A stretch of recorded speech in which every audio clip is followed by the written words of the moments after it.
इस समय कैसा फील होगा अगर हमारी पूरी पहचान मिटा दी जाए या फिर हमें किडनैप करके हम पे अलग अलग एक्सपेरिमेंट किए जाए। बहुत ही दर्दनाक और डरावना सपना है ना। ये कहानी है एक साइको डॉक्टर की जो साइंस को आगे लेके जाने में और अपना बदला पूरा करने के चक्कर में एक इंसान को किडनैप करता है। और मैं बात कर रही हूँ the skin I live in इस मूवी के बारे में। ये मूवी आर्ट कैटेगरी की फिल्म है, इसीलिए क्रिटिक्स से इसे काफी अच्छा रिस्पांस मिला। 1.3 करोड़ यूएसडी इस मूवी का पूरा बजट था। 7.6 मूवी को रेटिंग है और ये स्पेनिश साइकोलॉजिकल थ्रिलर फिल्म है। 2011 में रिलीज हुई थी। इसके डायरेक्टर है पेड्रो अल्मोडोवर। इन्हें इस मूवी के लिए काफी ज्यादा अच्छा रिस्पॉन्स मिला था और मूवी में बड़े बड़े कलाकार है जैसे एंटोनियो बेंडेरेस या फिर एलेना अनाया, जैन कार्नेट, रॉबर्ट एल्मेडो। ये मूवी नाम के एक फ्रेंच नॉवेल पे आधारित है। एंटरटेनमेंट एंड हल्की फुल्की जो मूवी रहती है वैसे टाइप की ये मूवी नहीं है। मूवी जब शुरू होती है तब प्लास्टिक सर्जन रॉबर्ट लेडगार्ड ने सक्सेसफुली इंसानों के आर्टिफिशियल स्किन प्रोड्यूस करने का कमाल किया था और इसी एक्सपेरिमेंट के बारे में वो सारी इंफॉर्मेशन साइंस कमिटी जो उनकी रहती है उनको बता रहा था कि आर्टिफिशियल स्किन कैसे उसने प्रोड्यूस की है या फिर उसके फायदे क्या है। ये स्किन बनाने के पीछे उसने उन इंसानों को टारगेट किया था जो फायर एक्सीडेंट में काफी हद तक जले हुए हैं, उनका चेहरा अच्छा नहीं दिख रहा है। सो उन मरीजों के लिए ये आर्टिफिशियल स्किन बहुत ही सही साबित होगी। ये आर्टिफिशियल स्किन अपनी स्किन की तरह नहीं होती, थोड़ी मोटी होती है। इसी के कारण हमें मॉस्किटो भी काटेंगे नहीं एंड मलेरिया या फिर अलग अलग जो बीमारियां रहती है जो स्किन से होती है वो भी नहीं होंगी। उसने स्किन को गाल ये नाम दिया था और ये एक्सपेरिमेंट रॉबर्ट अपने घर में प्राइवेट लैब में करता था। लेकिन इस कमेटी के जो प्रेसिडेंट थे वो और भी डिटेल से प्राइवेटली पूछते हैं। तो रॉबर्ट बताता है कि स्किन प्रोड्यूस करने के लिए उसने जानवरों का खून इस्तेमाल किया है। एक जानवर का खून उसने लिया था एंड उसमें इंसानों का खून मिलाया और उसी तरह उसने एक आर्टिफिशियल स्किन बनाई थी और सीक्रेटली ये सारा एक्सपेरिमेंट करते हुए उसने ये ऑपरेशन एक इंसान पे किया, यानी एक इंसान को वो आर्टिफिशियल स्किन लगाई। ये पूरा ऑपरेशन उसने प्राइवेटली सीक्रेटली अपने घर में किया था। ये स्किन उस इंसान को लगाने के बाद उस इंसान के शरीर ने काफी अच्छे से रिस्पॉन्ड किया, कुछ भी अलग प्रॉब्लम नहीं हुए और अभी वो इंसान ये नई स्किन लेके जी रहा है। ये सब सुनने के बाद जो उसके प्रेसिडेंट होते हैं वो थोड़े गुस्सा हो जाते हैं क्योंकि इस पूरे प्रोसेस से जो इंसान पे ऑपरेशन किया है उसका डीएनए मॉडिफाई होगा, यानी ट्रांसजेनेसिस, जो कि साइंस की दुनिया में बहुत ही गलत माना जाता है। किसी भी इंसान या प्राणी के डीएनए चेंज करना ये इलीगल है और इसीलिए प्रेसिडेंट उसे ये प्रैक्टिस इमीडिएटली रोकने के लिए कहते हैं या फिर उसका लाइसेंस रिवोक किया जाए। तो रॉबर्ट ये एक्सपेरिमेंट रोकने के लिए मान जाता है। वो फिर वहाँ से अपने आलीशान घर में चला जाता है। वहाँ पे घर जाने के बाद हमें पता चलता है कि उसने वेरा नाम के एक लड़की को कैद रखा था और उसकी नजर रखने के लिए उसने काफी सारे कैमरा लगाए हुए थे और उसकी देखभाल करने के लिए एक सर्वेंट रहती है मैरलिया नाम की।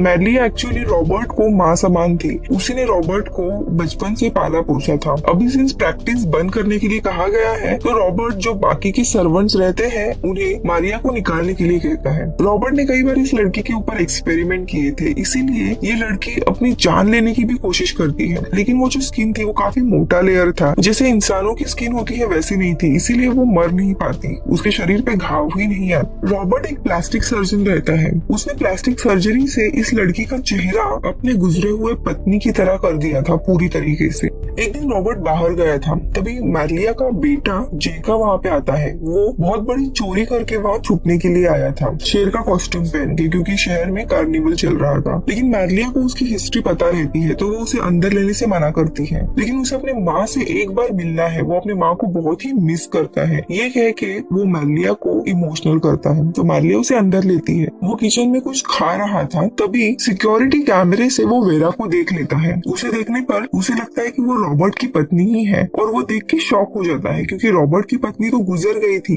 फिर वो अपनी माँ को बांधता है एंड उस रूम की चाबी लेके उसके ऊपर जबरदस्ती करता है। थोड़ी देर बाद वहाँ पे रॉबर्ट आता है और ये सब कुछ देख के वो जेका को वहीं पे मार डालता है। रॉबर्ट रात में जेका की बॉडी को डिस्पोज करने जाता है और तभी मैरलिया वेरा को कुछ चीजें पास्ट की बताने लगती है, जैसे कि मैरलिया जेका और रॉबर्ट दोनों की भी माँ है और वो दोनों सौतेले भाई हैं। लेकिन ये बात दोनों को भी पता नहीं है। रॉबर्ट के के पापा और मैरलिया इनका अफेयर था और इन्हीं से रॉबर्ट पैदा हुआ था। उसके बाद रॉबर्ट के पिता रॉबर्ट को अपने पास रख लेते हैं और मैरलिया को उसकी देखभाल करने के लिए रखते हैं। तभी मैरलिया का बड़ा बेटा था जेकब, वो अकेले पड़ जाता है। जब वो 7-8 साल का था तभी वो गलत राह पे चला जाता है एंड ड्रग्स स्मगल करने लगता है। कुछ सालों के बाद रॉबर्ट बड़ा होता है एंड वो मेडिकल स्कूल में जाता है और एक खूबसूरत लड़की से बाद में वो शादी करता है जिसका नाम गैल था। समय बीतते चला जाता है। जेका एक दिन अपनी माँ से मिलने के लिए रॉबर्ट के घर चला जाता है एंड वो गैल से मिलता है और धीरे धीरे गैल एंड जेका का अफेयर शुरू होता है। लेकिन एक दिन दोनों भी गाड़ी से भाग जाते हैं, लेकिन उनका बहुत बड़ा एक्सीडेंट हो जाता है जिसमें जेका बच के तो भाग जाता है लेकिन गैल उस गाड़ी में पूरी तरीके से बर्न हो जाती है। रॉबर्ट उसे बचा लेता है उस जलते हुए गाड़ी से निकाल के। उसका शरीर काफी हद तक जल गया था। बहुत महीने लग जाते हैं गाल को रिकवर करने के लिए। गाल अक्सर अंधेरे में ही रहा करती थी और उसके रूम में कोई भी शीशा नहीं था क्योंकि वो अपना चेहरा देख के डर सकती है। इसी बीच में रॉबर्ट भी अकेला रहने लग गया था। वैम्पायर की तरह खुद को उसने रूम में लॉक कर लिया था। इन दोनों की एक बेटी भी रहती है नॉर्मा नाम की। ऐसे ही एक दिन जब वो गार्डन में खेल रही थी और वो अपनी मम्मी का फेवरेट गाना गाने लगती है और वो गाना गाल अपने रूम में सुन लेती है। गाल काफी इमोशनल हो जाती है और अपने बेटी को देखने के लिए बालकनी में चली जाती है, लेकिन बालकनी के शीशे में वो अपना चेहरा देख लेती है एंड खुद डर जाती है। बहुत शॉक हो जाती है वो चेहरा देख के और वो बालकनी से ही जंप मार के अपनी जान ले लेती है और वो सीधा नॉर्मा के सामने जाके गिरती है। ये देख के वो छोटी बच्ची को शॉक लगता है, वो चिल्लाने लगती है। इस शॉक के कारण नॉर्मा भी धीरे धीरे दिमाग से कमजोर पड़ने लगती है। नॉर्मा को पता नहीं था जो औरत नीचे गिरी वो उसकी माँ थी। वो अपने माँ की तलाश में अक्सर घर से भाग जाती, लेकिन धीरे धीरे वो बच्ची पूरी तरीके से मेंटली डिसेबल हो जाती है इस शॉक के कारण। ये सारी हकीकत मैरलिया वेरा को बताती है और वेरा भी सुन के बहुत दुखी हो जाती है। उसी रात में वेरा और रॉबर्ट एक साथ रूम में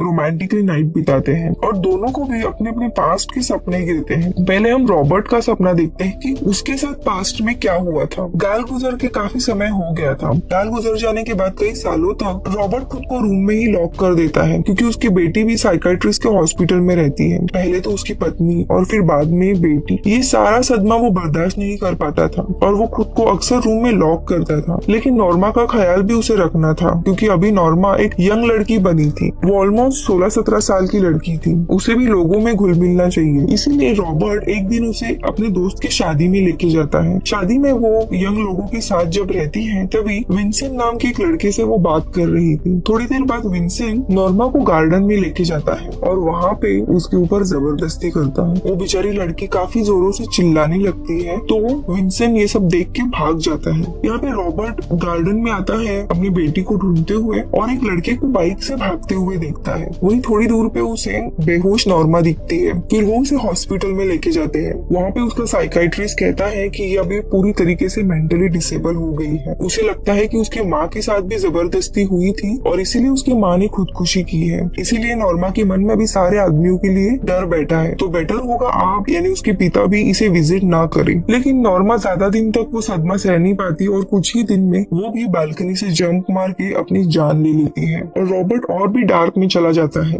ये था रॉबर्ट का सपना कि उसके साथ क्या हुआ था। अब हम देखते हैं वेरा का सपना कि उसकी कहानी क्या है। एक शॉप में विंसेंट यानी वही लड़का जिसने नॉर्मा पे जबरदस्ती की थी वो अपने माँ की ड्रेस की शॉप में था। उसे शाम में एक शादी में जाना था जहाँ पे फिर वो नॉर्मा से मिलता है। विंसेंट ड्रग्स के इन्फ्लुएंस में था और वो नॉर्मा को गार्डन में लेके जाता है और वहाँ पे बातों बातों में नॉर्मा अपनी दवाइयों के बारे में उसे बताती है। यानी विंसेंट को पता था कि शायद ये बीमार लड़की है, लेकिन फिर भी विंसेंट उसे किस करने लगता है और फिजिकल हो जाता है। थोड़ी देर बाद अचानक से नॉर्मा चिल्लाने लगती है और विंसेंट का हाथ काटी है जिसपे विंसेंट उसे थप्पड़ मारता है जिससे वो वहीं पे बेहोश हो जाती है और फिर उसके कपड़े फिर ठीक ठाक करता है, लेकिन खुद डरा हुआ रहता है, कंफ्यूज नर्वस रहता है और वो वहाँ से भाग जाता है और उसे भागते हुए रॉबर्ट देख लेता है। वहाँ पे फिर वो नॉर्मा को हॉस्पिटल में लेके जाता है। अपनी बेटी को इस तरह तड़पता हुआ देख के वो बहुत ज्यादा गुस्सा हो जाता है। उसकी ऐसी हालत करने के पीछे विंसेंट रिस्पॉन्सिबल रहता है, इसीलिए वो विंसेंट को ट्रैक करता है, उसे किडनैप करता है। उसकी जो बाइक रहती है वो एक बड़े से पहाड़ी पे डालता है जिससे पुलिस को लगता है कि शायद शराब के नशे में विंसेंट पहाड़ी से समुद्र में नीचे कूद गया है। इसीलिए वे लोग विंसेंट को ढूंढने की जो केस रहती है वो क्लोज करते हैं, लेकिन उसकी माँ उसे ढूंढना बंद नहीं करती। वो हर रोज पेपर में न्यूज छापती थी कि उसका बेटा मिसिंग है। यहाँ पे रॉबर्ट कुछ दिनों तक विंसेंट को ऐसे ही रखता है। उसके बाद वो अपने डॉक्टर्स की टीम रहती है उन्हें बुलाता है एंड कहता है कि ये विंसेंट है, इसे जेंडर चेंज करना है। और फिर विंसेंट की बिना इजाजत लिए उसका जेंडर चेंज कर देता है, उसे लड़की की तरह बना देता है। लेकिन इसके बावजूद वो उसे छोड़ता नहीं है, वो अपने घर में ही उसे कैद रखता है। धीरे धीरे वो उसे लड़की की तरह बनाता है और खुद भी घंटों तक वो घर में कैद रहता था। वो मैडलिया को भी जाने के लिए कहता है। इसी दौरान उसके दिमाग में आइडिया आती है और वो विंसेंट को धीरे धीरे चेंज करने लगता है। उसकी प्लास्टिक सर्जरी करके उसे अपनी पत्नी का चेहरा देता है, उसी की तरह वो बनाता है। फिर वो आर्टिफिशियल स्किन बनाता है और फिर विंसेंट के शरीर पे वो लड़की की स्किन चाहिए थी वैसे ही नाजुक स्किन वो लगाने लगता है। ये सारे एक्सपेरिमेंट वो विंसेंट पे करता है और इस एक्सपेरिमेंट में वो कामयाब भी हो जाता है क्योंकि विंसेंट का शरीर उस स्किन को एक्सेप्ट करता है, कुछ साइड इफेक्ट्स नहीं होते। विंसेंट अभी पूरी तरीके से लड़की बन गया था और वो उसे वेरा बुलाने लगता है। विंसेंट को जब से किडनैप किया था और आज के तारीख तक अभी पूरी 6 साल बीत गए होते हैं, विंसेंट बस एक ही रूम में कैद होता है और धीरे धीरे ये डॉक्टर उसके ऊपर प्लास्टिक सर्जरी करके पूरा लड़की की तरह बना देता है। विंसेंट को भी एक लड़के से लड़की बनाया जाता है, वो भी फोर्सफुली, बिना उसके इजाजत लिए। वो अपनी इस नई आइडेंटिटी को डाइजेस्ट नहीं कर पाता, वो काफी स्ट्रगल करता है, खुद की जान लेने की भी कोशिश करता है। लेकिन ये डॉक्टर काफी स्मार्ट रहता है, विंसेंट कभी भी भागने में कामयाब नहीं होता। इसीलिए उसे संभालने के लिए वो वापस मारिया को बुलाता है। मारिया फर्स्ट टाइम जब विंसेंट को देखती है तब वो शॉक हो जाती है क्योंकि वो बिल्कुल रॉबर्ट की पत्नी की तरह दिखती थी। इसी तरह विंसेंट वेरा बन जाता है। रॉबर्ट ने अपने रूम में ऐसी सेटिंग की थी कि उसे वेरा क्या कर रही है वो दिखता था और वो अक्सर उसे देखा करता था क्योंकि उसे अपनी पत्नी गैल की याद आती थी। वेरा भी रॉबर्ट से अट्रैक्ट होती है। रॉबर्ट और वेरा ये दोनों एक दूसरे के प्यार में पड़ते हैं, लेकिन रॉबर्ट कुछ भी रिएक्ट नहीं करता। लेकिन आज जब मैडलिया का बेटा जेका ने उसके ऊपर जबरदस्ती की थी तब रॉबर्ट डर जाता है। उसे लगता है कि वो वापस अपनी पत्नी को खो देगा, इसीलिए वो वेरा को अपना लेता है। अब दोस्तों ये थी दोनों की कहानी। यानी वो एक इंसान को किडनैप करता है, उसके ऊपर अलग अलग एक्सपेरिमेंट करता है और उसकी आइडेंटिटी पूरी तरीके से मिटा देता है। ऐसे